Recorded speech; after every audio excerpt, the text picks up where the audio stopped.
اگلا باب ہے بابن فی الوضوء من النوم، سونے سے وضو کرنے کا حکم، یعنی ایک آدمی نیند لیا، سو گیا، تب نیند کی وجہ سے کیا وضو کا حکم ہے؟ تو اس سلسلے میں ہم یہ بھی جانتے ہیں کہ ہر نیند وضو کو نہیں توڑتی، تو ہر نیند وضو کو نہیں توڑتی،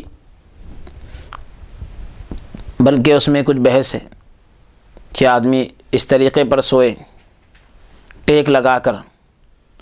کہ اگر جس چیز کو ٹیک لگایا ہے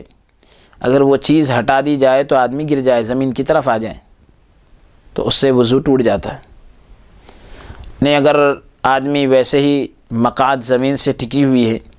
یعنی اس کی سرین، بیٹھنے کی جو جگہ ہوتی ہے جس پر آدمی عام طور پر بیٹھتا ہے، وہ حصہ زمین کو ٹکا ہوا ہے،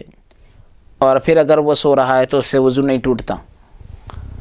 اور اسی طریقے سے آدمی سجدے کی حالت میں سویا، یعنی نماز کے اندر ہے، سجدے میں سو گیا، سجدے میں سویا تھا، اسی حالت میں ہے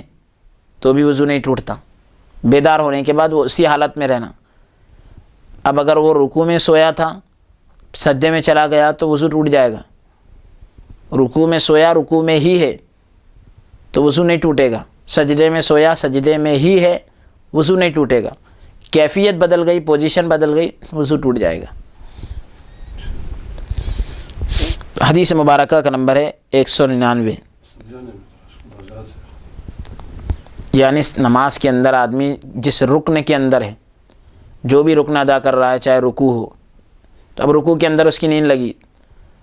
رکوع میں نیند لگی، رکوع میں نیند ہوشیار ہو گئی تو وضو نہیں ٹوٹے گا۔ رکوع میں نیند لگی، سجدے میں جا کے کھل رہی، یا پوزیشن بدل گئی، سجدے میں نیند لگی، آدمی جو ہے لڑک گیا تو بھی وضو ٹوٹ جائے گا۔ جو پوزیشن پہ تھا وہی پوزیشن پہ رہنا،